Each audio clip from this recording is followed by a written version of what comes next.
right, man. Is there any positions that the Lions don't need to draft? Let's talk about it. Check out Detroit Lions Talk playlist. Thumbs up the video, share the video, subscribe to the channel. The subscribe button is the bell icon button. Hit all notifications, increase your chance to get notifications. We go live or drop video.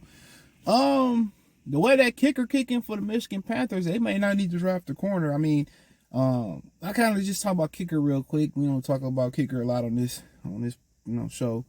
But the thing about kickers is that you gotta let them develop. Chargers got rid of Youngway, cool too fast. He a star in Atlanta. You seen how shaky it was, how good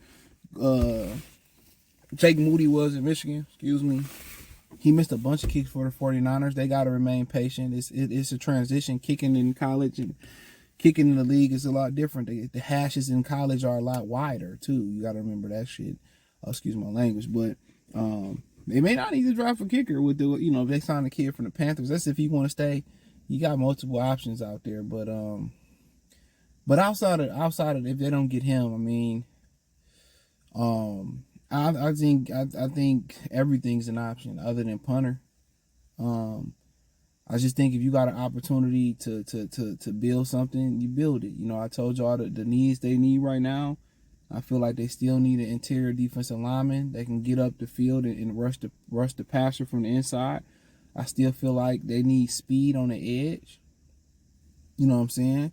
They need speed in general on defense. I just don't think they got enough elite athletes. I think they still need a corner, the guy that they can groom to be the number one guy. Offensively, I still think they need that physical receiver on the outside of the hashes.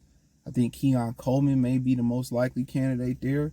He played at Michigan State, ended up transferring to Florida State. I don't know if Craig Reynolds still on there. I mean, maybe they find another back. I know they brought the kid, David Knight, from I think the Jets. They brought him back. But other than that, I mean, only thing you really saying no to is probably quarterback, tight end,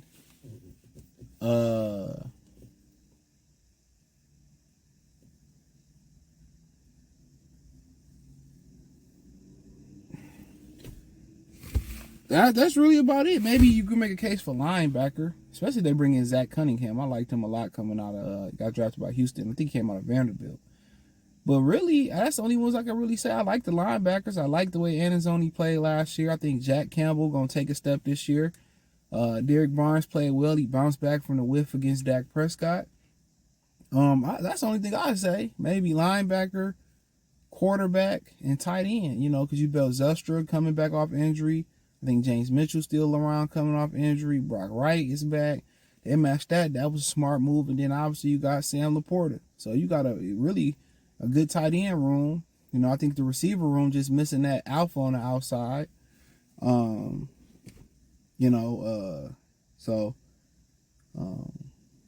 Maybe you look for a kick returner. I don't know. But if it's value there, it's value there. Good players going to find a way to get on the field. Look how they used F.A. Melifanu last year. I mean, he was a utility guy.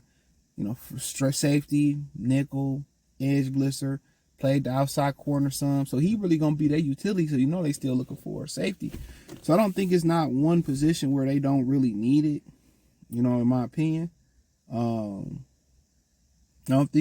just think outside of like tight end and quarterback, I mean, what you done with Hendon Hooker is good. Now, if it's a situation in where Michael Phoenix drop or J.J. McCarthy drop or the May kid drop or somebody you really like, and he the top of your board, I think at that point, even go as far as quarterback, it worked. What if you got Blake Corum and he's still there in the 4th or 5th round?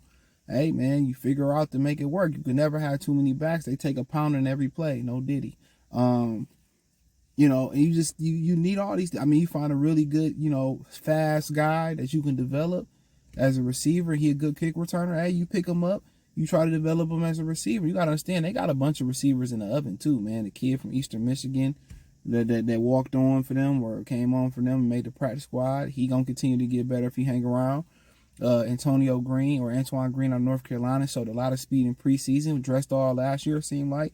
He got a lot of potential. So, but I just think at this point, if it's if you're in the second round and that one of them tackles from Washington there, hey, I think the value is there. You take them.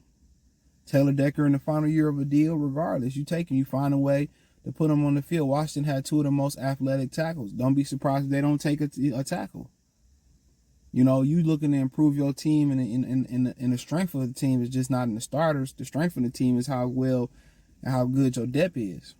So, in my humble opinion, the only thing I could really be seeing off limits is possibly the punter. Anything is fair game at this point. You can continue to go. So, you know, even quarterback. If you got somebody you really hold and they slide with some shit news break or some medicals come out there and you really like the guy, I think you take him. You know, if it's a back, middle, late in the draft you really like, you know, you take him. You know, it's a cornerback you really like, you take him. It's a receiver you really like, you take him. You know, if it's a defensive lineman, an edge rusher you really like, you take him. It's a corner, safety, you know, because a position of strength can become a position of weakness real quick, fast, in a hurry. We know that. Remember that one year we had that corner from, he came over from Seattle, we cut him, and then we brought him back.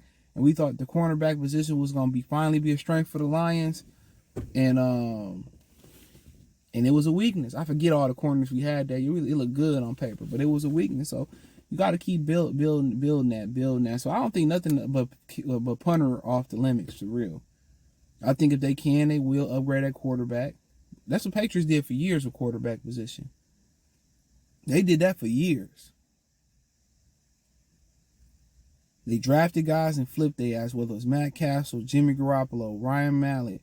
People even got Brian Mallett paid at Michigan. Brian Hoyer, Jacoby Brissett. They did that for years. Building quarterbacks up, showcasing them in free agency, and getting draft capital for them. You know, so did that shit for years, man. But yeah, I don't think nothing really but punter off the limits, man, right now. That's my personal opinion. I think if you upgrade, I think if you had to say what's the one position where we think we don't need nobody at that they gonna get somebody, tackle. I think they like Corey Sorsdale to eventually step in for Ziegler when he leave, move on. I think, or Graham Glasgow. I think tackle is what they gonna be. I think tackle, them drafting the tackle possibly early on is gonna shock a lot of people. You know, it's just my opinion on it. So. But hey, check out Detroit Lions Talk playlist. Thumbs up the video, share the video, subscribe to the channel. The subscribe button is the bell icon button. Hit all notifications, increase your chance to get notifications. Hit the link tree. Find me on Instagram, Facebook, Spotify, Anchor, Cash App, Venmo, X, PayPal. All other channels in there as well too. You can find me everywhere. Appreciate the love, support. Let me know what you girls and guys think in the comment section. Peace.